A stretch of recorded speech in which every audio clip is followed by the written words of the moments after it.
Kelahiran Pedang Iblis bab 321 Nusantara. Penampilan Nuh yang spektakuler memiliki satu tujuan, mengumpulkan semua perhatian padanya dan meningkatkan kemampuan otot di mata. Mengapa dia melakukannya? Itu untuk menanamkan urgensi pada para prajurit di medan perang. Orang yang cemas akan melakukan kesalahan dan itulah yang diinginkan Nuh. Dia harus menciptakan citra jenius yang lolos dari medan perang, memaksa prajurit lain untuk segera mengejarnya. Mantra Wap memainkan peran penting dalam masalah ini. Karena mantra teleportasi membuatnya benar-benar menghilang, tidak meninggalkan jejak perjalanannya, dia bisa menipu para prajurit, membuat mereka percaya bahwa dia telah pergi ke kedalaman benua.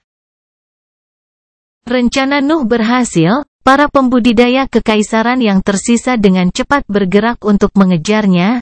Dia menduga bahwa mereka perlu beberapa hari untuk menyadari bahwa mereka telah dibodohi. 1 minggu dan masih belum ada jejak tanah. Nah, kecepatan saya cukup rendah. Nuh terbang di atas laut. 2 pasang sayap hitamnya dipasangkan dengan sesekali mantra langkah bayangan memungkinkannya untuk melakukan perjalanan bahkan tanpa adanya pijakan. Satu-satunya masalah dengan kemampuan terbangnya adalah bahwa kecepatannya jauh lebih rendah daripada kemampuan tubuhnya. Kemampuan itu menggunakan binatang ajaib peringkat 3 dan mantra peringkat 0. Untuk bekerja, jelas bahwa itu tidak dapat menandingi kekuatan tubuh peringkat 4. Kalau saja aku bisa membuat seni bela diri tipe gerakan yang bisa digunakan di udara. Itu akan terlalu merepotkan, lebih baik menunggu makhluk terbang peringkat 4 dari elemen bayangan. Seni bela diri Nuh membutuhkan dia menginjak tanah 2 kali untuk bekerja. Dia tidak bisa memasangkannya dengan penerbangannya. Namun, binatang ajaib terbang peringkat 4 akan memecahkan masalah mengenai sayapnya yang lemah. Aku bahkan mungkin melampaui kekuatanku seperti itu. Binatang ajaib memiliki tubuh yang lebih kuat, memiliki sayap mereka pasti akan menambah kemampuan saya untuk terbang ke gaya bertarung saya. Nuh tidak mau menyerah pada sayapnya. Kemampuan untuk terbang biasanya terbatas pada pembudidaya di barisan heroik atau mantra tertentu. Memilikinya sebelum taman itu adalah keuntungan yang tidak siap ditinggalkan oleh Nuh. Yah, kurasa aku tidak akan menemukan makhluk yang cocok dalam waktu dekat. Lingkungan laut tidak cocok dengan elemen kegelapan. Ketika Nuh melarikan diri, dia tidak mengikuti garis pantai. Kekaisaran terlalu kuat dan dia berada jauh di wilayahnya. Beberapa hari yang dia miliki untuk mengejarnya tidak akan cukup untuk membuatnya mencapai negara Efrana dengan selamat. Dia perlu mengubah rutenya. Nuh menatap ke kejauhan, hanya laut biru yang terlihat di cakrawala. Di belakangnya, pemandangan benua sudah lama menghilang, dia sudah cukup jauh. Di mana kepulauan Korel ini? Nuh mengutuk dalam benaknya saat dia terus terbang ke depan. Dia membutuhkan istirahat dan cadangan nafas miliknya tidak pernah diisi ulang setelah pertempuran terakhir di lembah. Dia perlu menemukan tempat untuk memulihkan diri. Adapun kepulauan Korel, itulah arah baru Nuh. Jika dia tidak bisa mencapai negara Efrana secara langsung, dia hanya akan mengambil jalan panjang melintasi laut. Nusantara adalah persinggahan pertamanya di jalan itu. Tapi aku benar-benar tidak ingin pergi ke sana. Suasana hati Nuh menjadi masam memikirkan pergi ke tempat itu. Secara umum, ada banyak zona abu-abu di benua itu, tempat yang tidak memiliki penguasa. Kebanyakan dari mereka adalah zona bahaya. Hanya kekuatan super seperti kekaisaran atau negara Utra yang dapat mengubahnya menjadi tempat penelitian dan bahkan mereka hanya memilih yang sesuai dengan kebutuhan mereka. Selain zona bahaya, ada tempat yang diperintah oleh lebih dari satu negara kuat. Negara Efrana adalah salah satunya. Posisi geografisnya menempatkannya di antara pengaruh dua negara besar, menjadikannya zona yang tampaknya tanpa hukum di mana pasukan dan suku tentara bayaran dapat berkembang. Kepulauan Coral adalah sama, satu-satunya perbedaan adalah berada di bawah pengaruh ketiga negara besar. Itulah sebabnya Nuh mengecualikannya ketika dia mendapatkan peta. Lebih dari 2 tahun telah berlalu, apakah mereka masih mencariku? Pikiran untuk kembali ke wilayah yang ditempati oleh Royal membuatnya khawatir. Tetapi dia tidak dapat menemukan solusi yang lebih baik. Kepulauan Karang jauh dari wilayah utama 3 negara besar, informasi tentang benua itu lebih langka. Sepertinya semacam koloni dari deskripsi peta, saya tidak tahu banyak. Saya harus pergi ke bagian yang dikendalikan oleh negara kepausan segera setelah saya mencapai tujuan saya. Rute pelarian baru Nuh cukup jelas. Dia pertama kali berpikir bahwa dia dapat melakukan perjalanan dalam garis lurus menuju negara Efrana, tetapi peristiwa di negara Odrea telah menarik minat kekaisaran. Tidak aman untuk melakukan perjalanan antar wilayahnya lagi. Maka, Nuh membuat jalur alternatif. Dia akan terbang menuju Kepulauan Coral, memasuki wilayah di bawah pengaruh bangsa Papral, dan menemukan jalan menuju bagian utara benua. Dia ingin memasuki negara Papral. Kemudian, dari sana, dia akan menuju ke selatan menuju bangsa Efrana di mana dia akan terus berkembang. Niat Nuh untuk melarikan diri cukup sederhana. Dia ingin waktu berkembang tanpa dikendalikan oleh kekuatan yang kuat dan ingin mengumpulkan sumber daya di mana dia bisa. Menjadi tentara bayaran akan membantu dalam pencarian teknik dan mantranya, tetapi dia menyadari bahwa banyak negara dapat menghasilkan keuntungan yang tidak terduga. Seperti yang terjadi dengan negara Odrea. Sederhananya, Nuh khawatir tentang kemungkinan ditemukan oleh bangsa Utra, tetapi dia juga ingin melihat dengan matanya bagaimana para pembudidaya negara lain hidup dan dilatih. Dia tidak sabar untuk melihat kemungkinan apa yang ditawarkan Nusantara. Kelahiran Pedang Iblis bab 322 klise. Keseluruhan laut dianggap sebagai zona bahaya. Kepadatan nafas di dalamnya umumnya lebih tinggi karena konsentrasi makhluk hidup yang lebih rendah. Laut itu terlalu luas, bahkan jika ada lebih banyak makhluk hidup yang menyerap nafas, lebarnya menggantikannya. Nuh masih terbang, air kristal yang tak berujung mencegahnya untuk memahami seberapa jauh dia telah melakukan perjalanan, hanya pikirannya yang berguna untuk melacak kemajuannya.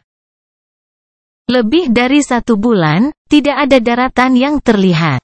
Nuh menghela nafas ketika dia mengambil pil dari cincin luar angkasa dan memakannya. Penerbangan konstan perlahan mengikis cadangan energinya. Hanya pil dan ramuannya yang memungkinkan dia melanjutkan perjalanannya. 1 minggu lagi harus berlalu sebelum Nuh melihat satu pulau kecil yang berdiri sendiri di lautan luas. Nuh tidak membuang waktu, dia terjun langsung ke medan berpasir dan mendarat dengan keras. Awan kecil yang terbuat dari pasir kuning naik ke udara akibat benturan. Nuh bahkan tidak menunggu awan menghilang, dia langsung meletakkan satu medan dan menutup matanya. Lebih dari 1 bulan perjalanan tanpa tidur dan tepat setelah pertempuran melelahkan telah meninggalkannya tanpa energi, dia langsung tertidur. Sinar matahari yang menyilaukan tidak bisa menang melawan kelelahannya. Dia bangun ketika malam tiba, perasaan bola mentalnya diisi ulang terasa menyegarkan setelah perjalanan yang begitu lama, dia dapat menilai kondisinya dengan lebih jelas. Pikiran dan tubuhku telah pulih, aku akan menghentikan latihanku selama beberapa hari hanya untuk memastikan. Tapi dantianku perlu diisi ulang. Nuh mengambil berkah Brett dari cincin luar angkasanya dan meletakkannya di medan sebelum melompat ke atasnya dan mengaktifkan teknik kultivasinya. Dan Tiannya tampak bersukacita atas tindakan itu. Ia dengan rakus menyerap nafas padat dari elemen kegelapan yang diarahkan oleh pusaran hitam ke arahnya. Ramuan dan pil tidak bisa menggantikan nafas yang diserap melalui teknik kultivasi, itu hanya solusi sesaat. Namun, Nuh telah melecehkan mereka selama lebih dari sebulan, dia merasa seolah-olah Tiannya kurang gizi sampai saat itu. Akhirnya, aku bisa sedikit santai sekarang. Menit-menit berlalu, perasaan bahwa cadangannya perlahan diisi ulang meningkatkan suasana hatinya. Nuh merasa tidak perlu banyak waktu baginya untuk kembali ke bentuk puncaknya. Kemudian, getaran menjalar ke seluruh pulau, memaksa Nuh membuka matanya untuk memeriksa situasinya. Pasir tersebar di laut saat getaran berlanjut dan bentuk besar terlihat naik dari air dan muncul di permukaan. Itu adalah kepala reptil, tingginya 7 meter dan tebal 4. Ia menoleh untuk melihat langsung ke sosok manusia di atas apa yang Nuh sadari sebagai cangkangnya. Penyu peringkat 4, ini sangat klise. Nuh mengutuk dalam benaknya saat melihat binatang ajaib yang dengan lapar menatap potongan Brett berkat di bawahnya. Penyu sering berkeliaran di permukaan laut, menunggu mangsa yang bergizi muncul. Nuh selalu diselimuti oleh lapisan energi mentalnya, kehadirannya tersembunyi dari makhluk dengan lautan kesadaran yang lebih lemah, itulah mengapa kura-kura tidak bereaksi terhadap kedatangannya. Namun, berkah Brett telah meningkatkan kepadatan Brett tepat di atas cangkangnya, membangunkan binatang itu dari tidurnya. Jadilah baik dan tidak akan terjadi apa-apa. Nuh memperingatkan kura-kura itu, melepaskan niat membunuh dinginnya di daerah itu. Dia telah merasakan bagaimana rasanya menjadi binatang ajaib, warisan Bloodline membuatnya mengalami pola pikir makhluk-makhluk yang kuat itu. Perilaku mereka ditentukan oleh rasa lapar mereka, perasaan itu begitu kuat sehingga mengatur setiap tindakan mereka. Namun, ada satu naluri yang bisa menahan rasa lapar mereka, naluri bertahan hidup. Nuh mencoba untuk menyampaikan kekuatannya kepada binatang itu melalui gelombang pikirannya. Dia berharap kura-kura itu menyerah pada mineral di bawahnya. Bagaimanapun, penyu adalah pijakannya, dia tidak ingin bertarung dengannya. Namun, keberuntungan Nuh tidak sebaik itu. Air liur kura-kura itu keluar dari rahangnya, sepertinya sudah cukup lama kelaparan dan melihat kekuatan Nuh tidak bisa menghentikannya untuk menerkamnya. Sialan, Nuh mengutuk dalam benaknya saat dia mengambil kembali berkah nafas di cincin luar angkasanya dan menjauh dari lokasi itu, kepala binatang itu mendarat di sana sesaat kemudian. Penyu telah menyerang. Nuh muncul kembali di udara di atas binatang itu dan melakukan tebasan ke bawah dengan dua pedang hitamnya. Senjatanya menyatu dan membentuk garis hitam di udara saat mereka menusuk leher kura-kura itu sendiri. Raungan marah terdengar di daerah itu, serangan Nuh telah menembus pertahanan alami makhluk itu dan menimbulkan luka yang dalam di lehernya. Namun, binatang itu masih hidup dan kepalanya kembali mengarah ke sosok manusia yang masih berdiri di atasnya. Nuh melengkung lagi, menebas titik butanya lagi saat dia muncul kembali. Wap, attack. Wap, attack, taktik pertempuran semacam itu cukup melelahkan tetapi Nuh tidak keberatan. Dia lebih suka mencoba untuk menjaga cangkang tetap utuh daripada memasuki bentuk iblis lengkap dan menghabiskan pijakan pertama yang dia temukan di lebih dari sebulan perjalanan. Pada akhirnya, kura-kura itu kehilangan terlalu banyak darah dan mati. Lebih dari 12 luka terlihat di lehernya yang tak bernyawa. Itu mudah. Nuh menilai ketika dia menempatkan lagi berkat nafas pada cangkang dan melanjutkan kultivasinya, darah yang telah mencemari pasir yang tersisa tidak mengganggunya sama sekali. Untungnya, masih mengapung, aku harus mengisi ulang dantianku secepat mungkin sebelum tempat ini menjadi terlalu ramai. Perhatiannya tertuju pada darah yang tersebar di laut. Dia tahu bahwa tubuh kura-kura akan segera diperhatikan oleh binatang buas lainnya. Saya mungkin juga mengisi kembali cadangan bahan saya karena saya melakukannya.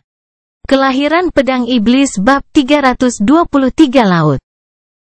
Darah yang tersebar di laut selama pertempuran dengan penyu akan menarik binatang ajaib lainnya. Nuh yakin akan hal itu.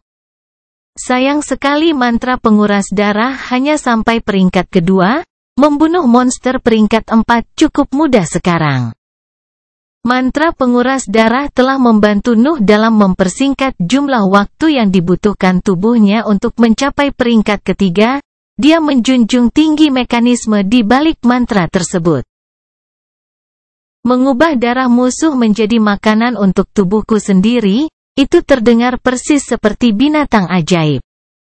Sayang sekali, saya tidak dapat menggunakannya karena level saya terlalu tinggi dan saya bahkan tidak memiliki metode nutrisi tubuh untuk menyerap energi yang dikumpulkan dengan cara itu.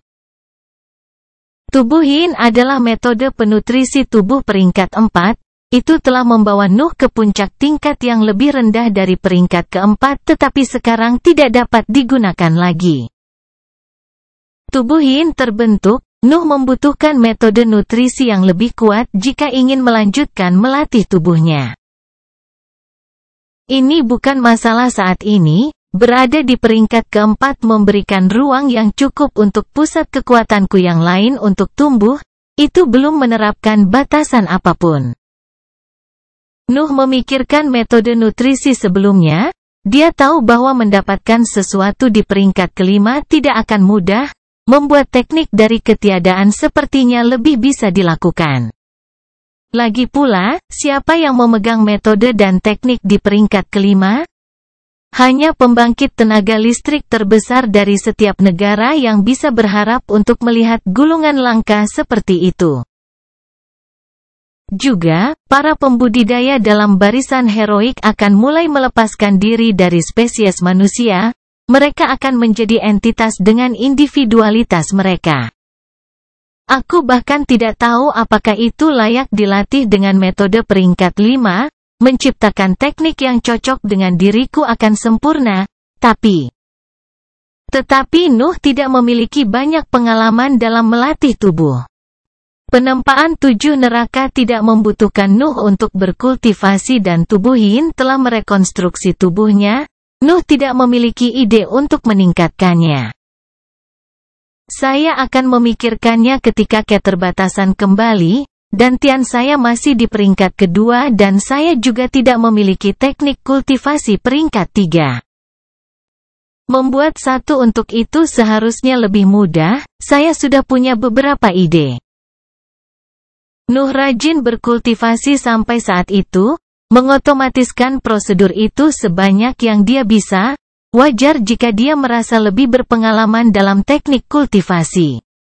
Mereka datang. Energi mentalnya mendeteksi sesuatu yang mendekat dari kejauhan, mengganggu pikirannya. Sekelompok ikan tiup beracun, mereka pada dasarnya tidak berguna bagiku.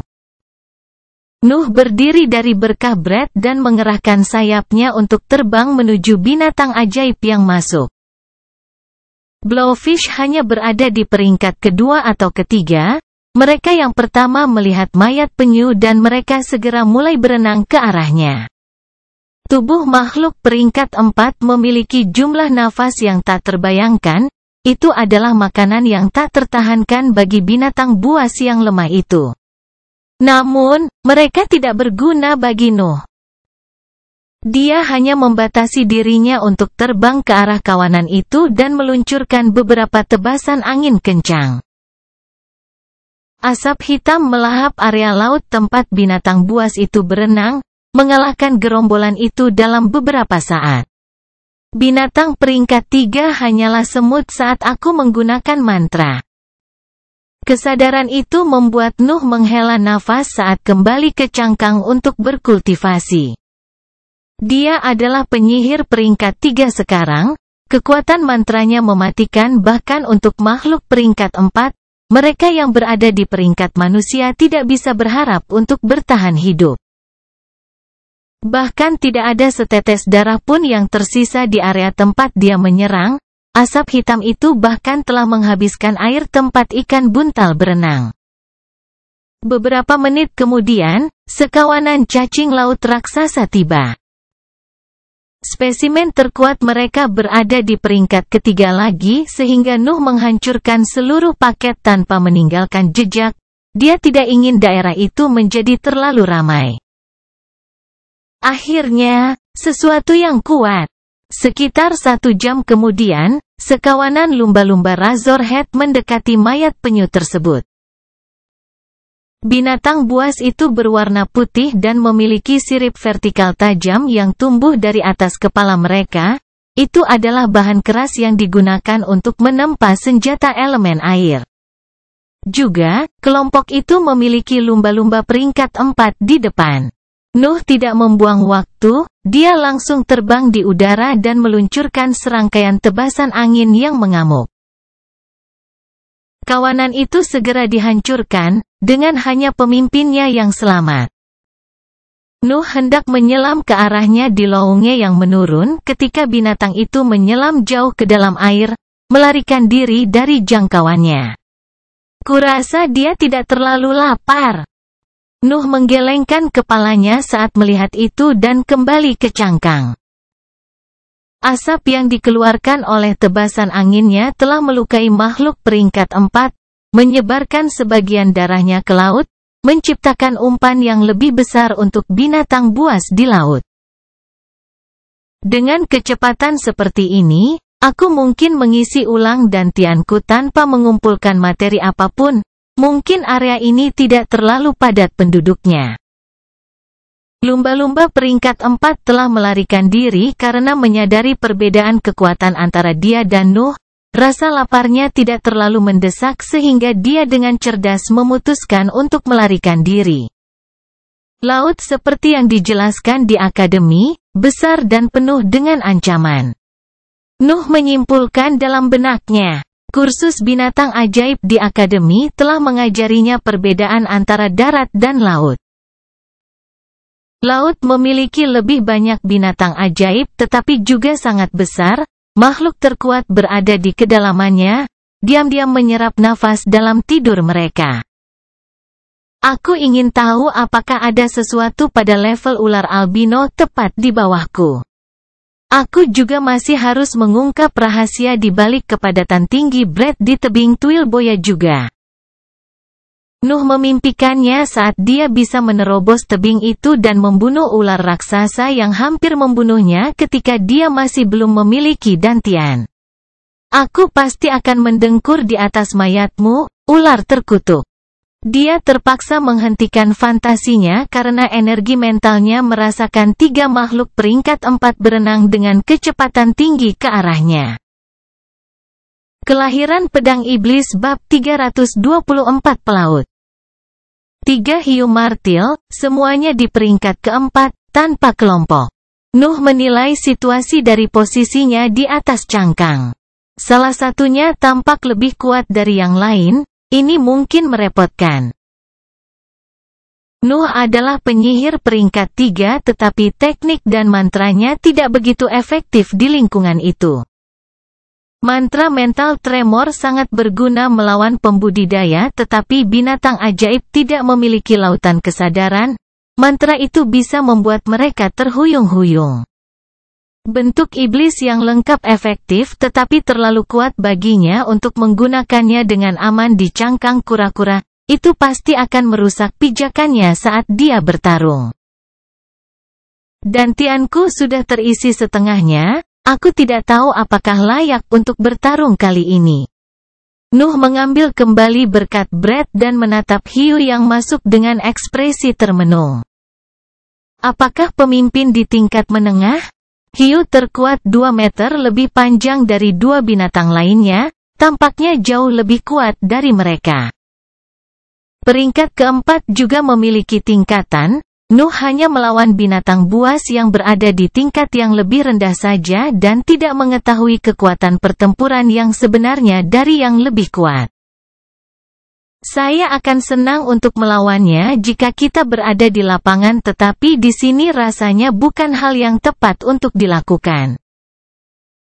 Dia masih melarikan diri, dia bisa benar-benar santai hanya setelah dia mencapai Kepulauan Coral. Aku akan membawa yang terlemah bersamaku dan kemudian melanjutkan perjalananku. Nuh dengan cepat memutuskan dan menyebarkan sayapnya saat dia mengambil cangkang besar 12 meter ke dalam cincin luar angkasanya. Lalu, dia melengkung. Ketiga hiu itu tampak marah dengan hilangnya penyu secara tiba-tiba dan mulai berenang memutar untuk melihat apakah mereka dapat mengambil sisa-sisa mayatnya.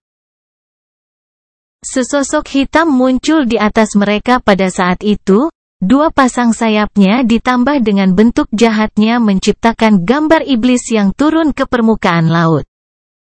Bentuk setan, bentuk kedua Ashura. Nuh menebas dengan serangan terkuatnya ke salah satu hiu yang lebih lemah, memotong martilnya dalam satu pukulan telak. Tangannya bergerak cepat. Kepala binatang buas itu segera disimpan di cincin antariksa dan dia hendak terbang ketika perasaan berbahaya menghantam pikirannya. Nuh menjauh, menoleh untuk melihat apa yang menyebabkan sensasi itu. Bilah yang terbuat dari air memotong tempat dia sebelumnya terbang dan terus melintasi laut selama beberapa meter. Nuh tahu bahwa kekuatan di balik serangan itu akan menembus pertahanan mantranya. Tatapannya tertuju pada hiu terbesar, matanya memancarkan kemarahan saat mengalihkan perhatiannya ke sosok hitam yang melayang di kejauhan. Binatang buas itu bereaksi lebih cepat dari yang kukira. Peringkat keempat memang sangat luas. Binatang ajaib mirip dengan manusia, mereka memiliki tingkat kekuatan yang berbeda sesuai dengan spesies mereka dan tingkatan mereka. Pemimpin hiu lebih kuat dari para pengikutnya, tetapi Nuh tidak membayangkan bahwa ia dapat bereaksi begitu dia menyerang. Penyu laut dan kepala hiu seharusnya cukup untuk melakukan perdagangan cepat di Nusantara, sebaiknya aku melanjutkan perjalananku. Dengan pemikiran itulah dia berbalik dan terbang ke arah yang ditunjukkan di petanya.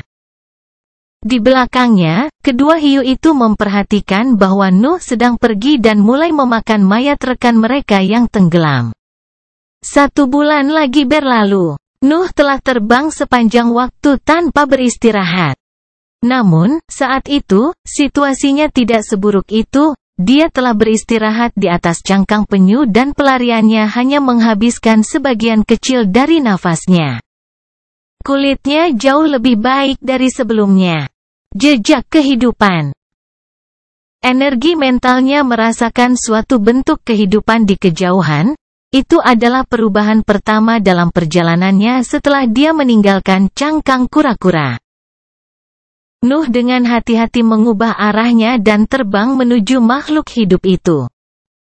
Sedikit demi sedikit, bentuk kapal mulai terlihat di kejauhan. Nuh bisa melihat bagaimana kerudung dan lambungnya memiliki tulisan di sekujur tubuh mereka. Manusia. Nuh mendekati kapal, para pelaut di atasnya sebagian besar adalah pembudidaya di peringkat pertama dan mereka menatap dengan mata terbelalak ke sosoknya yang perlahan turun di geladak utama.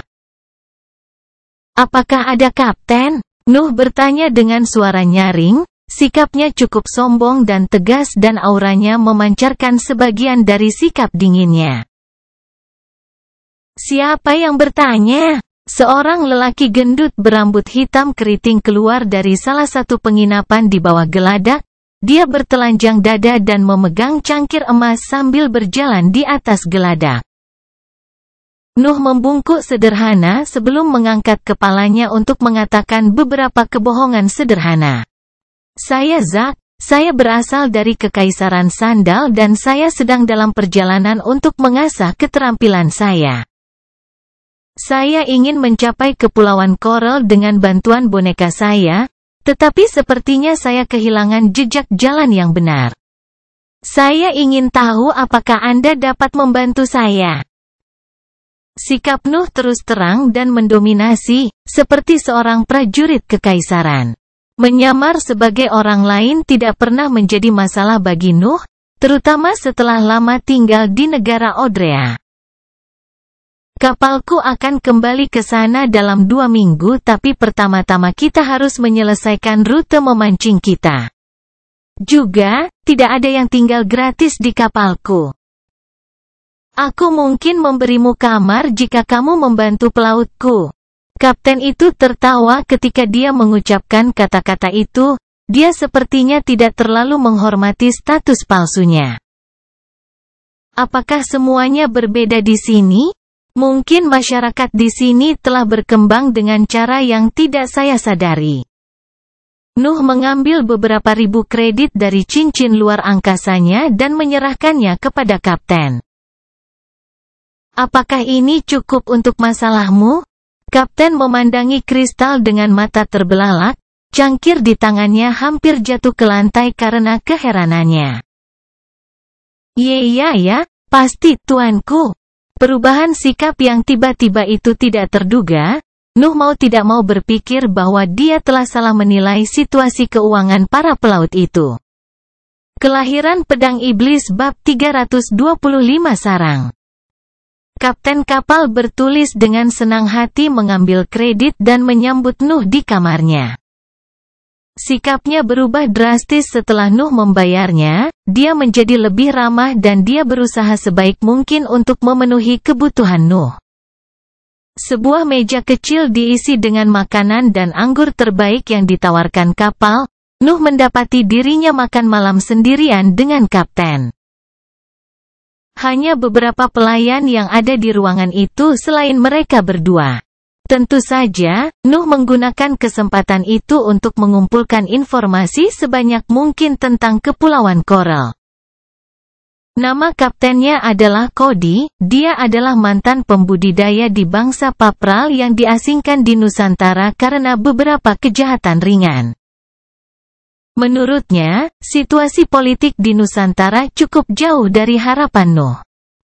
Setiap negara yang kuat telah mengirimkan perwakilan mereka untuk menjajah beberapa pulau yang membuat kepulauan sejak lama, tetapi mereka semua memiliki kriteria yang berbeda untuk pemilihan utusan. Bangsa Utra telah mengirim profesor akademi yang dikawal oleh tentara kerajaan untuk mendirikan cabang akademi. Tugas mereka adalah mengumpulkan sumber daya yang akan dikirim kembali ke negara utama untuk tujuan penelitian atau budidaya. Lingkungan Nusantara benar-benar berbeda dari benua, beberapa bahan hanya dapat ditemukan di sana. Kekaisaran Sandal tidak memiliki alasan khusus untuk menjajah pulau-pulau itu hanya karena 2 negara besar lainnya melakukannya. Itu sebabnya mereka mengirim prajurit tua dan pensiunan. Profesi mereka bervariasi dari perdagangan budak hingga apapun yang bisa mereka dapatkan, yang mengarah ke kontrol yang tidak terorganisir atas wilayah tersebut. Bangsa Papral, sebaliknya, memiliki kode etik yang ketat. Penggarapnya menekankan keseimbangan dan ketekunan, yang menyebabkan sejumlah besar kejahatan kecil.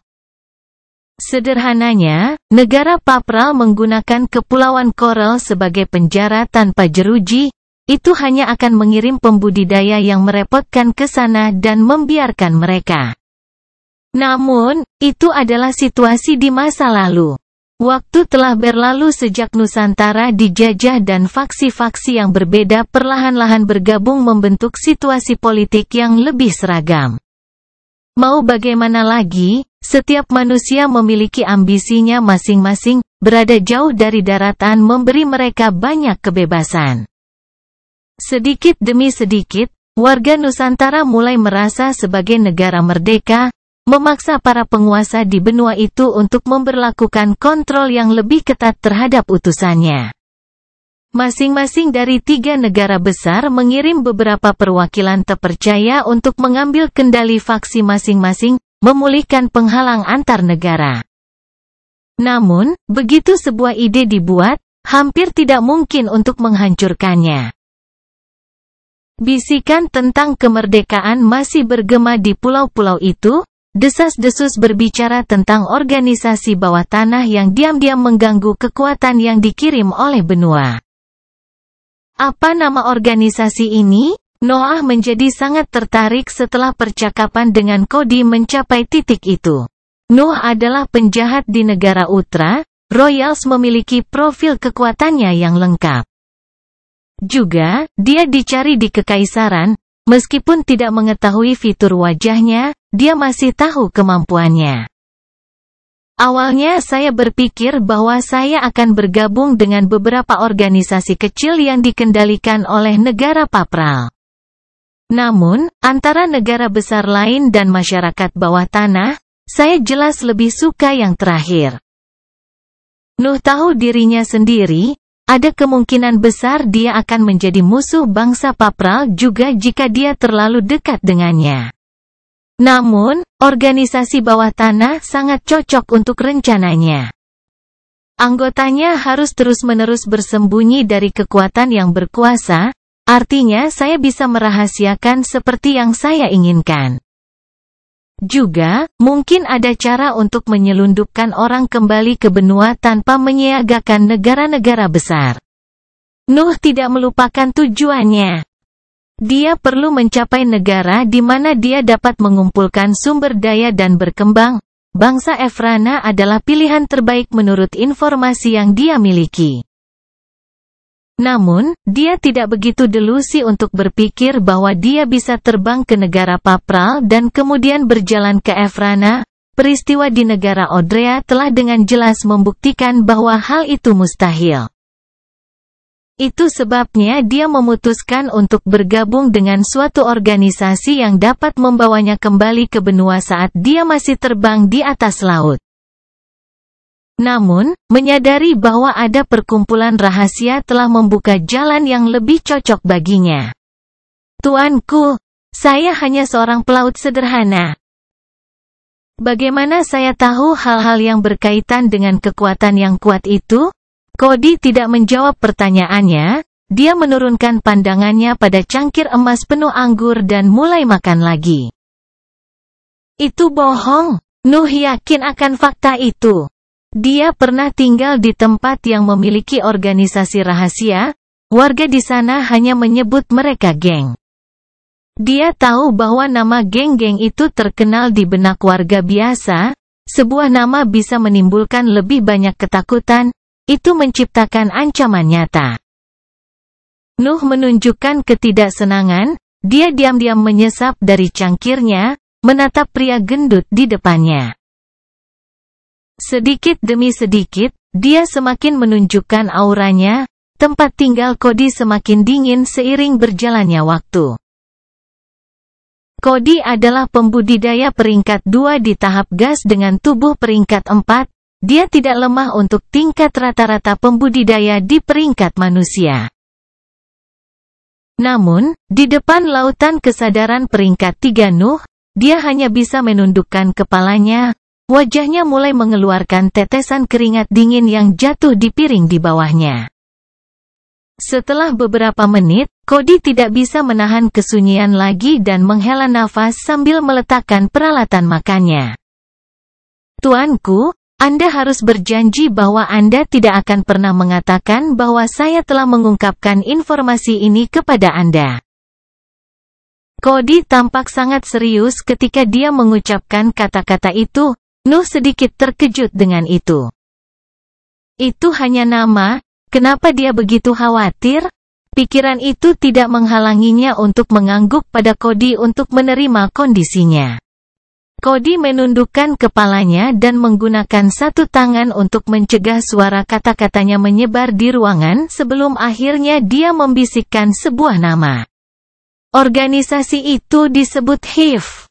Kelahiran Pedang Iblis bab 326 tujuan. Tuanku, Anda mungkin ingin tahu bahwa nama ini tabu di Nusantara. Kekuatan di sana telah dikirim dengan tepat untuk menghentikan desas-desus tentang kemungkinan kemerdekaan. Saya telah melihat orang-orang baik di penjara dan diinterogasi hanya karena mereka mengetahui hal ini. Nama Cody menambahkan tak lama kemudian, ekspresi seriusnya tidak pernah lepas dari wajahnya. Masuk akal. Kurasa aku akan melihat betapa gawatnya situasinya begitu aku tiba. Aku tidak benar-benar menginginkan masalah. Jika situasi sarang terlalu serius, Nuh akan kembali ke rencana semula dan bergabung dengan organisasi hukum. Tidak ada bedanya baginya di faksi mana dia bergabung selama dia berhasil dalam rencananya. Terima kasih atas kejujuranmu. Sepertinya aku telah menyusahkanmu. Noah mengubah topik pembicaraan mereka sambil tersenyum. Cody hanya bisa menghela nafas lega melihat bahwa dia tidak menyelidiki lebih jauh. Makan malam itu berakhir tak lama kemudian. Cody memberi Noah salah satu kabin terbaik di kapal dan memastikan bahwa dia memiliki semua yang dia butuhkan sebelum meninggalkannya sendirian. Negara-negara besar terkutuk, pengaruh mereka ada di mana-mana. Nuh merasa sedikit frustrasi. Dia hanya ingin berkultivasi dengan damai dan memiliki akses ke teknik, tetapi hal-hal itu sepertinya selalu terkunci di belakang kekuatan yang tidak dapat dia campur tangan. Keluarga kerajaan ingin memperbesar keluarga mereka, kekaisaran menginginkan lebih banyak prajurit. Aku bertanya-tanya apa yang diminta oleh bangsa Papral kepada para pembudidayanya. Nuh telah melihat bagaimana 2 dari 3 negara besar menangani pembudidaya tunggal dan menjanjikan dan cara mereka bertentangan dengan kepentingan Nuh. Dia tidak keberatan bergabung dengan organisasi yang kuat selama dia dapat mempertahankan kebebasan pribadinya dan pertumbuhannya tidak terhalang. Namun, di dunia itu, permintaan itu terlalu banyak. Mengontrol kekuatan, mengamankan posisimu melalui kekuatan, semua yang ada di sini adalah tentang kekuatan. Menghalangi perjalanan kultivasi subjek Anda adalah cara terbaik untuk mempertahankan posisi penguasa Anda. Tidak ada yang bisa mengambil mahkota Anda dari Anda jika tidak ada yang cukup kuat untuk melakukannya. Saya tidak yakin tentang lingkaran dalam kekaisaran, bahwa Tuhan pasti memiliki semacam posisi istimewa untuk dapat berkultivasi sampai tingkat itu. Aku ingin tahu apakah Royals memiliki Tuhan juga. Pemahaman Nuh tentang dunia itu terbatas pada levelnya, dia hanya tahu tentang hal-hal yang ditangani oleh manusia. Situasi di atas levelnya adalah topik yang sama sekali tidak dia sadari. Negara Papral tampaknya tidak terlalu buruk, sekte-sekte tersebut rela bekerja sama untuk kebaikan bangsa yang lebih besar sebelum menangani konflik internal mereka. Nah, itulah yang dikatakan Cody. Cody berasal dari negara Papral sehingga dia tahu lebih banyak tentang situasi politiknya. Juga, dia telah diasingkan, memaksanya mencari nafkah sebagai pelaut. Hal itu melahirkan emosi negatif terhadap bangsanya yang memudahkan Nuh untuk mengumpulkan informasi. Kejahatan Cody terdiri dari pembelian ilegal budak wanita dari kekaisaran. Kejahatan sederhana itu sudah cukup untuk mengasingkannya di kepulauan di mana dia hanya bisa menyewa kapal penangkap ikan dengan sedikit uang yang dia miliki. Awaknya disewa juga. Namun, karena para pelautnya cukup lemah, dia bisa memancing binatang ajaib peringkat 3 paling baik, hampir tidak memenuhi biaya bulanannya. Keseimbangan dan ketekunan, kode etik. Seharusnya tidak ada orang yang lebih rajin dariku, tapi persyaratan lainnya agak kabur. Pikiran Nuh mengembara melalui banyak informasi yang dia kumpulkan hari itu sebelum dia memutuskan untuk beristirahat. Dia masih tidur setelah dia meninggalkan cangkang penyu sehingga pusat kekuatannya membutuhkan putaran pemulihan lagi. Namun, dia akhirnya menemukan pijakan yang aman. 2 minggu yang diperlukan untuk mencapai Kepulauan Karang sudah lebih dari cukup untuk kembali ke bentuk puncaknya dan bahkan sedikit meningkat. Nuh nyaris tidak keluar dari kabinnya pada masa itu. Cody mencoba memberikan informasi sebanyak yang dia bisa tentang kepulauan dengan harapan mendapatkan keuntungan cepat, tetapi Noah tidak memberinya kredit lagi. Sedikit demi sedikit, Cody berhenti mengundangnya makan malam dan membatasi diri untuk mengirim makanan ke kabinnya. Nuh lebih suka perawatan itu karena memberinya lebih banyak waktu untuk berlatih dan merencanakan langkah selanjutnya. Lautan kesadarannya membesar karena nafas yang tersimpan di dalamnya. Itu tidak secepat Rune Kesier, tapi masih lebih baik daripada tidak berlatih sama sekali. Dantiannya telah sepenuhnya pulih dan dengan cepat mendekati batas tahap cair. Terobosan ke tahap padat semakin mendekati lebih cepat dari yang diperkirakan Nuh. Bagaimanapun, tubuh dan pikirannya berada pada level yang lebih tinggi. Mereka meningkatkan kecepatan pertumbuhan dantiannya untuk memulihkan semacam keseimbangan antara pusat kekuatannya. Sisa hari-harinya digunakan untuk berlatih metode penempaan elemental. Dia telah meninggalkan negara Odrea dengan tergesa-gesa dan dia tahu bahwa pelarian yang lama akan mengikuti peristiwa itu. Itu sebabnya dia tidak membawa bahan apapun di inventaris bersamanya. Mereka sudah tua dan sebagian membusuk, hanya pembentukan inventaris yang dapat memperlambat pembusukan mereka. Tidak apa-apa mengambilnya jika Nuh memiliki waktu untuk memalsukan selama pelariannya, tetapi penerbangan di atas laut hanya akan menyia-nyiakan bahan-bahan berharga itu. Sederhananya, dia kekurangan bahan yang dibutuhkan untuk meningkatkan pedang iblis atau untuk mencoba ciptaan lainnya. Pelatihannya terdiri dari menciptakan keinginan yang lebih kuat untuk diilhami dalam Breath. Kemampuannya telah meningkat pesat karena produksi massal senjata sekali pakai, tetapi dia tahu bahwa dia bisa melakukannya dengan lebih baik. Lagi pula, ketika dia menempa senjata untuk dirinya sendiri, Nuh tidak akan bertujuan untuk membuat barang-barang yang dapat merusak diri sendiri. Dia menginginkan kreasi yang tahan lama dan stabil. Juga, menggunakan pikirannya sebanyak yang dia bisa adalah bentuk pelatihan lain untuk lautan kesadaran yang diterima dengan senang hati oleh Nuh. Dalam kesunyian kabin, dengan sesekali suara para pelaut di latar belakang, kapal menyelesaikan rutenya, berhasil kembali ke pelabuhan di Kepulauan Koral. Kelahiran Pedang Iblis bab 327 Matrix. Pemandangan ungu menyambut Nuh begitu dia naik ke geladak utama. Lingkaran cahaya ungu menyilaukan menyinari udara, memberikan keteduhan yang khas pada lingkungan. Ini seharusnya Coral Halo yang disebutkan Cody, itu memang mencolok.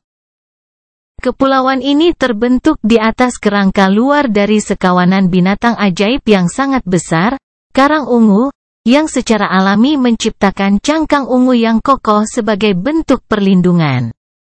Paket itu telah lama mati, tetapi kerangka luar yang dibuat oleh spesimennya tetap ada. Seiring waktu berlalu, medan mulai menumpuk di atas kerangka luar yang sangat besar itu, akhirnya menjadi fondasi kepulauan. Binatang ajaib telah mati, tetapi cangkang mereka masih memancarkan cahaya ungu, menerangi laut di sekitarnya dengan lingkaran ungu cerah. Kamu akan terbiasa, itu hampir tidak terlihat di tanah. Cody mengucapkan beberapa kata terakhir kepada Nuh sebelum dia mulai meneriakkan perintah kepada para pelautnya. Dia harus membongkar isi kapal untuk menjual barang-barangnya. Bagaimanapun juga itu adalah profesinya. Nuh mengerti arti di balik kata-katanya dan melompat dari kapal bahkan tanpa mengucapkan selamat tinggal, matanya dengan penasaran mengembara ke pemandangan pelabuhan. Menurut informasi yang dipelajari sebelumnya dari Cody, Pelabuhan ini berada di salah satu pulau yang dikuasai oleh faksi dari bangsa Papral. Itu adalah salah satu pulau termiskin dan terkecil, tujuan satu-satunya adalah perdagangan barang yang harus dijual di pasar yang lebih kaya di bagian dalam Nusantara. Kiriman kodi tidak begitu berharga, makhluk peringkat 3 dapat ditemukan di mana saja di laut. Pasar Nusantara penuh dengan sumber daya tersebut. Itu sebabnya harga mereka rendah, binatang air, angin, dan elemen cahaya cukup umum di sana, setidaknya mereka yang berada di peringkat manusia. Aku harus menemukan jalan menuju pasar penting, kurasa tempat ini tidak memiliki apa yang kubutuhkan. Nuh bisa merasakan situasi genting pulau dari pemandangan di pelabuhan. Barak dan tempat tinggal kayu yang tampak sederhana dibangun dengan jarang di medan. Para pelaut dengan atasan terbuka atau mengenakan jubah longgar dapat terlihat berlarian kemana-mana di dekat banyak kapal yang memenuhi pelabuhan. Mereka lemah, kebanyakan pembudidaya peringkat 1, mereka yang berada di peringkat kedua adalah kapten kapal atau manajer yang menangani situasi di pelabuhan. Saat Nuh berjalan menjauh dari pantai menuju tengah pulau, lingkaran ungu itu menghilang, hanya menyisakan bayangan warnanya yang tidak bisa dihalangi medan. Pemandangan tidak banyak berubah saat dia memasuki bagian terdalam pulau, hanya beberapa bangunan yang tampak lebih bagus yang menarik perhatiannya. Ini seharusnya menjadi area bagi rakyat jelata di Nusantara. Saya dapat melihat beberapa non-penggarap di antara penduduknya. Laut adalah zona bahaya, mencegah orang biasa berlayar dari benua menuju pulau-pulau itu. Juga, Nusantara adalah tanah yang dijajah oleh para pembudidaya, jelas bahwa warganya setidaknya memiliki akses ke teknik budidaya peringkat 1. Ketika Nuh sampai di sisi lain pulau, dia bisa dengan jelas menyaksikan luasnya Nusantara. Ratusan pulau yang dikelilingi oleh lingkaran ungu terbentang di depan matanya. Mereka memiliki bentuk dan dimensi yang berbeda tetapi semuanya tampak dihuni oleh sejumlah besar pembudidaya. Aku bertanya-tanya bagaimana mereka melindungi diri dari gelombang binatang ajaib. Aku tidak melihat prajurit di sini. Nuh merenungkan tentang lingkungan baru ketika melihat seorang kultivator mengenakan jubah kuning yang mencolok menghentikan pikirannya. Itu adalah seorang wanita tua dengan rambut putih yang disisir dengan sanggul sederhana, wajahnya menunjukkan tanda-tanda usianya dan dia berdiri diam dengan mata tertutup di samping formasi kecil. Nuh mendekati wanita itu. Pandangannya menyapu formasi berkali-kali saat dia mencoba memahami tujuannya. Seharusnya sesuatu yang berhubungan dengan bidang pergerakan tapi aku tidak bisa mengerti secara spesifik. Lautan kesadaran peringkat 3 memungkinkannya untuk membaca tujuan di balik simbol di tanah tetapi arti sebenarnya masih belum jelas. Hanya master prasasti dari metode attunement yang dapat memahami aspek formasi tersebut. Ini pasti pertama kalinya kamu di sini, selamat datang di Pulau 206. Wanita tua itu membuka matanya dan berbicara dengan Nuh ketika dia terlalu dekat. Apakah mereka memberi nomor pada setiap pulau? Saya mencoba menjangkau pasar yang dapat memenuhi kebutuhan saya. Bisakah Anda membantu saya dengan masalah ini? Nuh membungkuk ketika dia mengucapkan kata-kata itu, menekan keingintahuannya ketika dia mencapai tempat yang lebih baik. Wanita itu tersenyum dan menunjuk formasi sambil memberikan penjelasan singkat. Formasi ini dapat membawa Anda ke pulau yang lebih besar yang dikendalikan oleh negara kami.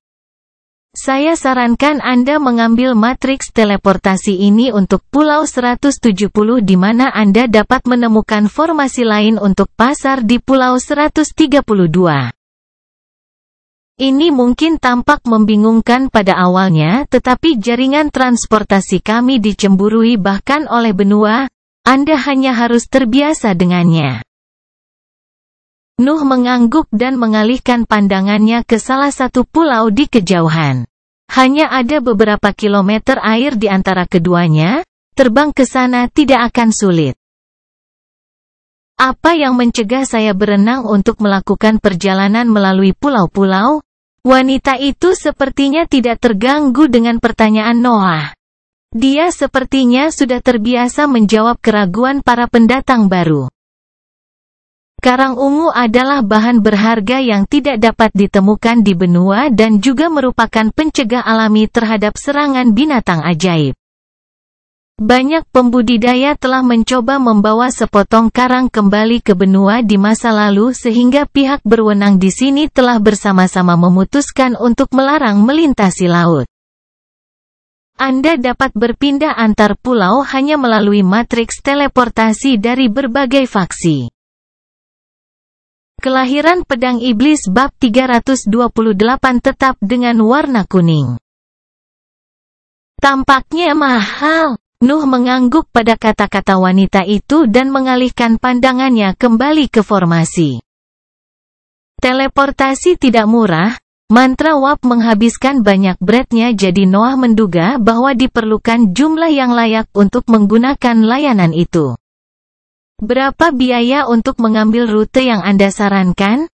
Nuh tidak kekurangan uang, dia bisa dianggap cukup kaya untuk statusnya. 500 kredit untuk mencapai Pulau 177, 700 dari sana untuk mencapai Pulau 132. Harga ditetapkan berdasarkan jarak antara matriks teleportasi dan pentingnya tujuan.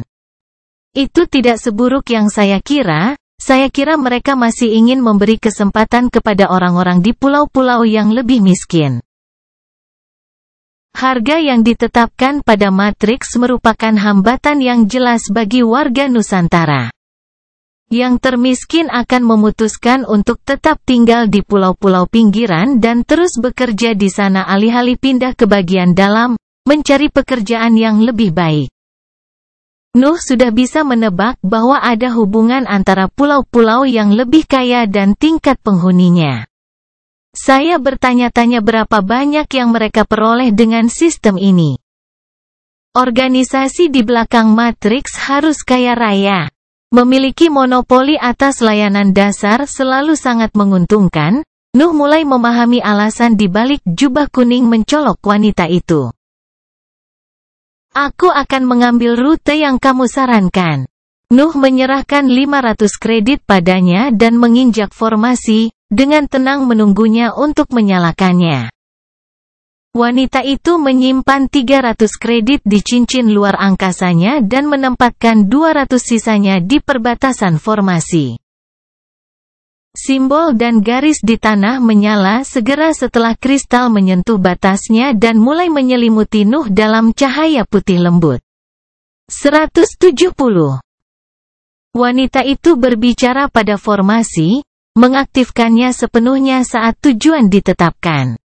Nuh merasakan sedikit tekanan pada lingkungan mentalnya ketika pemandangan berubah drastis tepat di depan matanya. Barak menghilang, digantikan oleh banyak bangunan berlantai 1 atau 2 yang dibangun dengan rapi di atas tanah. Di sebelahnya, banyak matriks lain terlihat tertulis di medan. Nuh menghitung 15 matriks dari posisinya. Aliran pembudidaya berjalan dengan tenang di jalanan, mereka berkeliaran di antara banyak toko yang memenuhi pemandangan. Hei, jangan hanya berdiri di sana. Kita perlu menggunakan matriks. Alur pikiran Nuh terganggu oleh suara kasar seorang pria botak yang mengenakan jubah kuning mencolok yang mirip dengan yang dikenakan wanita tua itu. Baru kemudian dia menyadari bahwa ada barisan pembudidaya di dekat matriks, dengan cemas menunggu giliran mereka. Nuh keluar dari formasi dan meninggalkan kerumunan di depan mereka. Dia ingin menganalisis situasi sebelum pergi ke pasar. Mereka seharusnya berasal dari organisasi yang berbeda, sepertinya totalnya ada 3. Saya kira ada 1 untuk setiap faksi. Dia bisa melihat bahwa ada dua jenis pembudidaya lain yang menangani formasi. Mereka mengenakan jubah biru dan putih yang memiliki kualitas yang sama dengan jubah kuning. Mereka benar-benar tidak berusaha menyembunyikan kekayaan mereka. Kurasa matriks itu mengarah ke pulau-pulau milik negara Utra dan kekaisaran. Yah, saya akan tetap dengan warna kuning. Nuh mengingat penemuan itu dalam benaknya dan mulai berjalan melalui jalan-jalan kota yang meluas di pulau itu. Ini harus menjadi semacam daerah pemukiman di mana pembudidaya dari faksi manapun dapat tinggal. Pembagian antara negara-negara besar harus dibatasi pada banyak bisnis yang memenuhi Nusantara. Kota ini sebagian besar terdiri dari tempat tinggal yang tersedia untuk disewa. Spanduk dengan segala jenis tulisan dan harga dapat dilihat terpasang di atas beberapa bangunan. Beberapa dari mereka memiliki simbol faksi di samping harga, sementara yang lain secara eksplisit mencegah pembudidaya dari berbagai negara untuk menyewa rumah. Sebagian besar dari mereka terbuka untuk semua orang. Toko-toko di sini hanya mencakup sebagian kecil dari pasar. Tidak ada yang menarik perhatianku. Pulau 170 hanya memiliki toko yang tidak berguna bagi Nuh. Mereka sebagian besar adalah bar atau restoran, dengan beberapa toko yang mengkhususkan diri pada pakaian halus yang memiliki beberapa tulisan. Melihat bahwa dia tidak dapat menemukan apapun yang layak untuk waktunya, Nuh kembali ke pantai tempat matriks ditempatkan. Tujuan. Pria botak dengan jubah kuning tersenyum melihat bahwa dia telah kembali ke matriks fraksinya. Kliennya terbagi antara dua organisasi lainnya. Saya dengar ada pasar di Pulau 132, apakah itu benar? Pria itu mengangguk sebelum memberikan penjelasan singkat. Ya, pasar itu adalah area netral. Para pedagang dari masing-masing faksi menempatkan stan mereka di sana. 700 kredit untuk transportasi. Nuh sudah memiliki uang di tangannya ketika pria itu membenarkan kata-kata wanita tua itu. Proses yang sama terjadi, Nuh menginjak matriks dan pria itu menggunakan sebagian kreditnya untuk mengaktifkannya. Pemandangan berubah lagi. Gedung-gedung menghilang hanya digantikan oleh toko-toko mewah yang memasang spanduk besar di depannya. Tampaknya ada lebih banyak orang di pulau itu. Orang banyak terlihat menatap dengan mata rakus pada barang-barang di dalam beberapa toko, sementara yang paling kaya berjalan dengan santai di sepanjang apa yang tampak seperti tentara. Jadi, ada tentara di Nusantara? Saya mulai meragukan keberadaan mereka. Pulau 170 tidak memiliki penjaga. Satu-satunya pembudidaya yang tampaknya memiliki otoritas apapun adalah mereka yang menangani matriks teleportasi. Namun di sana, Nuh melihat bagaimana beberapa kultivator dikawal oleh sekelompok penjaga yang tampak galak. Orang-orang yang melihat mereka datang hanya akan menjauh dari jalan mereka dan menatap mereka dengan iri. Tetap dengan warna kuning dan hindari orang-orang itu. Saya tidak boleh mengekspos diri saya sebelum memiliki gambaran yang jelas tentang Nusantara. Dengan pikiran-pikiran itulah yang meninggalkan matriks, mendekati sebuah toko yang memiliki peta mencolok sebagai panjinya. Kelahiran Pedang Iblis bab 329 Dunia Bawah Tanah. Toko itu tampak cukup kaya dari luar dan Nuh dapat memastikan sensasi itu begitu dia memasukinya. Selamat datang! Seorang wanita parubaya mengangkat kepalanya saat mendengar suara pintu utama terbuka, tetapi dia dengan cepat kehilangan minat saat melihat sosok Nuh. Mau bagaimana lagi? Noah baru saja keluar dari perjalanan jauh dan hanya beristirahat di kapal Kodi. Ada beberapa kotoran di sekujur tubuhnya dan dia berbau karena keringat yang menumpuk selama penerbangan. Sederhananya, dia tidak terlihat seperti seseorang yang mampu membeli barang-barang di toko. Dia pasti mengira aku semacam pelanggan miskin yang masuk hanya karena penasaran. Saya tidak bisa menyalahkan dia. Nuh mengerti arti di balik tindakannya dan setuju dengan penilaiannya, dia benar-benar butuh mandi. Namun, itu tidak menghentikannya, dia membatasi diri untuk melihat-lihat banyak rak untuk melihat apakah dia dapat menemukan apa yang dia butuhkan. Toko itu hanya sebuah bangunan satu lantai, barang-barang yang dijual semuanya ada di eksposisi dengan harganya tertulis di sebelah deskripsinya. Oh, mereka bahkan menjual informasi. Nuh terkejut melihat beberapa rak kosong tetapi masih ada harga yang melekat padanya. Tag mereka menunjukkan topik atau organisasi tertentu di Nusantara dan bahkan ada tingkatan seberapa detail informasi itu. Tentu saja, harga meningkat sesuai dengan jumlah detail yang diminta. Aku yakin ada banyak hal yang terjadi secara rahasia. Tidak ada yang bisa mengumpulkan semua informasi ini tanpa memiliki koneksi dengan dunia bawah tanah. Nuh menyimpulkan dalam benaknya sambil terus memeriksa barang-barang itu. Peta dan informasi apapun muncul di matanya, tetapi dia masih belum puas. Semuanya tampak terlalu umum dan tidak ada yang menawarkan gambaran lengkap tentang Nusantara. Pada akhirnya, dia menyerah dan mendekati meja tempat wanita itu berada setelah menghela nafas keras. Bisakah Anda membantu saya dengan permintaan saya? Nuh membungkuk sopan sebelum menanyakan pertanyaan itu. Wanita itu mengangkat kepalanya lagi dan menatap Nuh beberapa saat sebelum mengangguk. Saya butuh peta Nusantara yang detail. Peta itu harus menampilkan informasi tentang jaringan matriks dan situasi politik masing-masing pulau.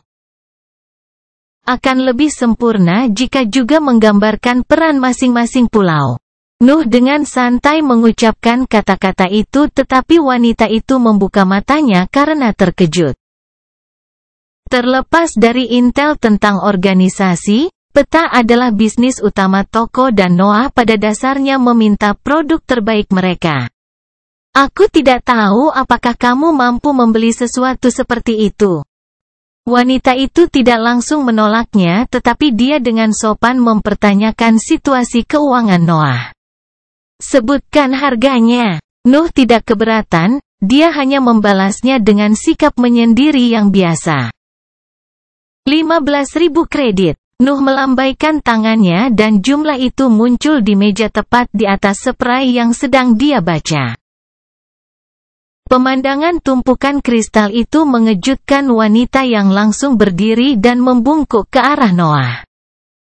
Setiap permintaan pelanggan kami akan dikabulkan. Perubahan sikap yang drastis membuat Noah memutar matanya tapi dia tetap diam. Dia akan melakukan hal yang sama jika berada di situasinya. Wanita itu membungkuk di bawah meja dan sepertinya mengaktifkan semacam prasasti karena cahaya pucat menyinari lantai untuk beberapa saat. Ketika dia berdiri, sebuah gulungan biru ada di tangannya yang dia serahkan kepada Nuh. Ini adalah peta Nusantara terbaru dari toko kami. Anda dapat memodifikasi informasi melalui energi mental Anda jika sudah usang atau Anda dapat datang ke sini dan kami akan memperbaruinya untuk Anda. Nuh membuka gulungan itu dan menyapunya dengan energi mentalnya. Cetak biru kepulauan muncul di dalam lautan kesadarannya. Informasi tentang masing-masing pulau terungkap dengan sendirinya begitu Nuh memusatkan perhatian pada mereka. Informasi tersebut termasuk faksi yang mengendalikan mereka, tujuan mereka, dan matriks yang ditempatkan di sana bersama dengan rute yang dibutuhkan untuk menjangkau mereka. Sesuai keinginannya, jaringan teleportasi menyala dengan sendirinya di cetak biru. Nuh dapat dengan jelas memahami banyak hubungan antara setiap formasi.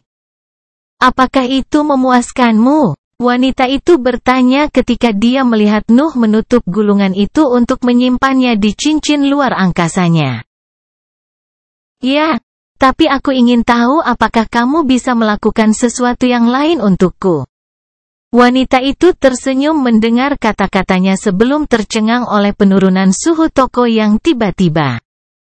Noah menatapnya dengan ekspresi dingin, matanya bersinar dengan cahaya biru terang saat dia menggunakan energi mentalnya untuk mengekspresikan keseriusannya. Berapa biaya untuk menghentikan informasi tentang pembelian saya agar tidak masuk ke catatan Anda? Toko yang menjual informasi pasti akan merekam kedatangan Noah. Dia tidak ingin mengekspos dirinya dengan mudah. Wanita itu menelan ludah, pandangan yang tertuju padanya membatasi aktivitas pikirannya, lingkup mentalnya dibatasi di bawah tekanan yang awalnya dia anggap sebagai pengemis. 3.000 kredit dan toko akan lupa bahwa Anda bahkan masuk. Dia tidak goyah, kata-katanya mantap, dia tampak terlatih untuk situasi seperti itu. Nuh mengangguk dan menarik kembali auranya, menutupi dirinya lagi dengan lapisan energi mental sebelum mengeluarkan jumlah yang diminta.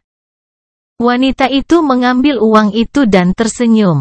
Namun ekspresinya berbeda, kehangatan dari sebelumnya telah hilang, digantikan oleh sikap tegas dan dingin. Saya harap toko tersebut memuaskan Anda, jangan ragu untuk menggunakannya kapanpun Anda membutuhkannya.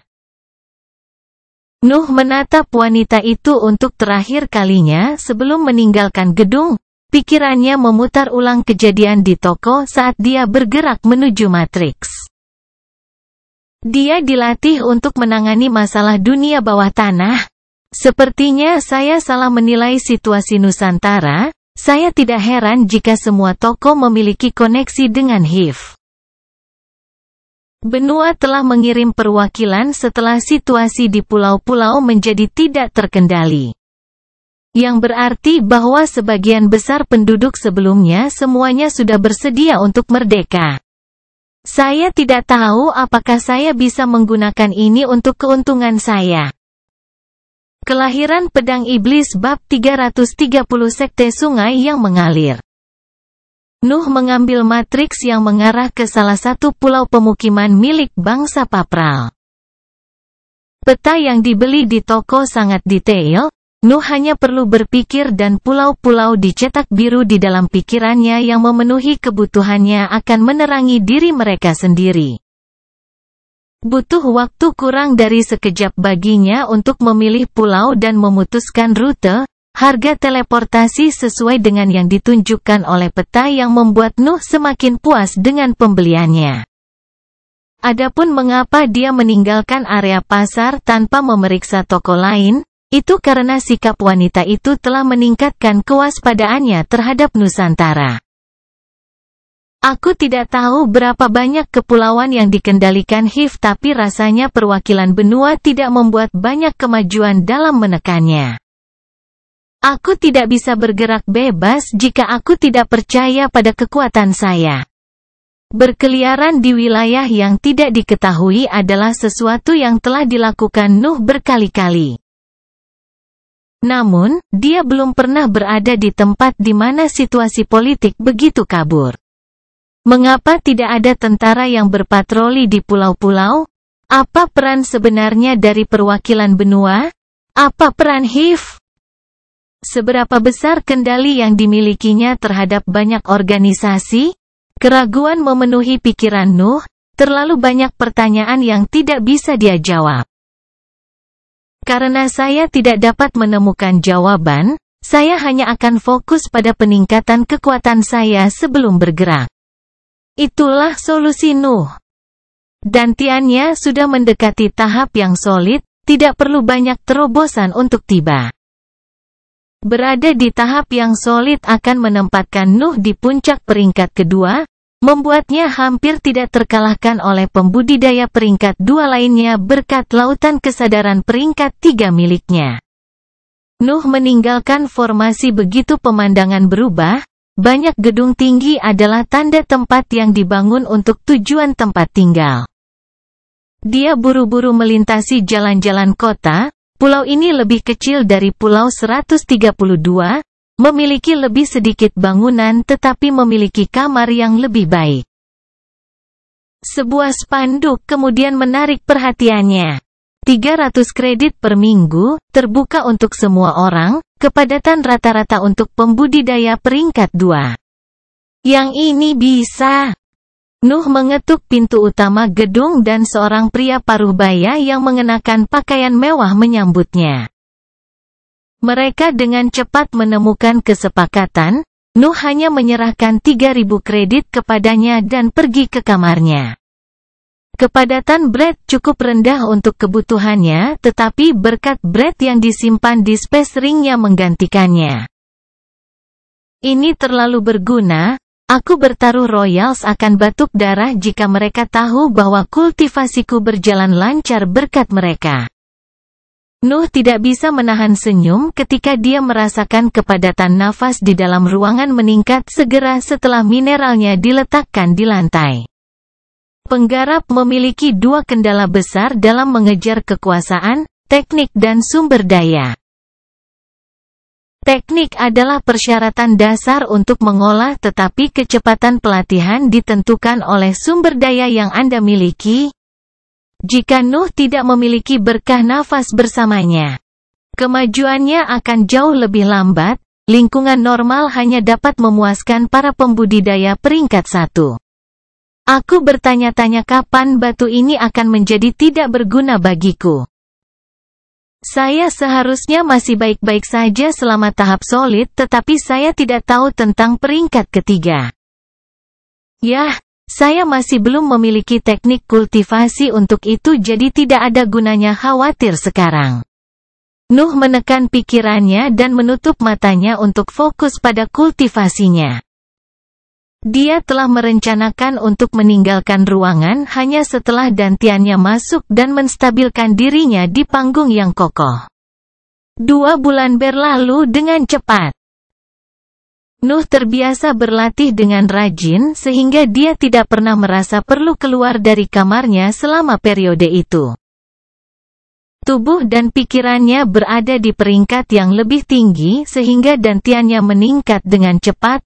Terobosan yang ditunggu Nuh tiba hanya 1,5 bulan setelah dia mengasingkan diri. Dantiannya telah mencapai batasnya, menandakan bahwa sudah waktunya untuk mengubah keadaan Brad di dalamnya. Cairan hitam yang bersinar di dalam dantiannya dikompresi di bawah tekanan energi mentalnya. Nuh melihat bagaimana dinding dantiannya tidak dapat melawan kontrol mantap yang dia miliki dalam proses tersebut.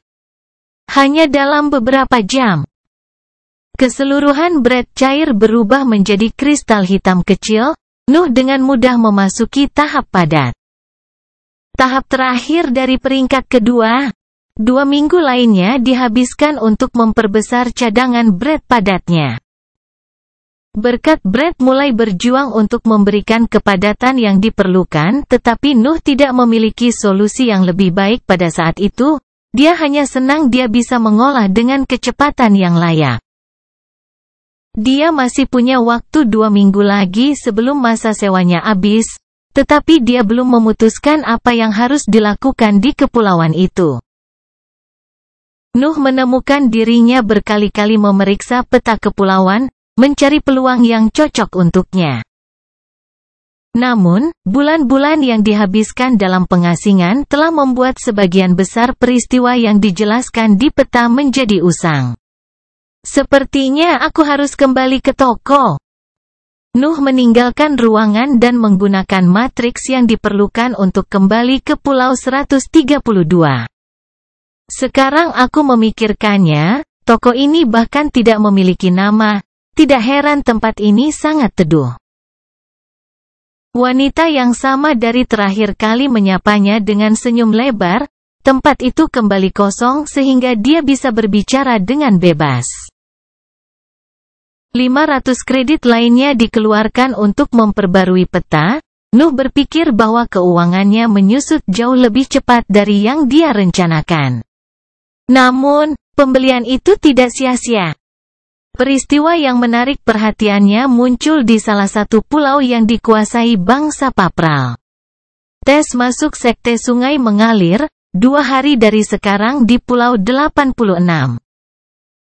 Ini sepertinya menarik. Kesempatan yang ditunggu Nuh akhirnya tiba.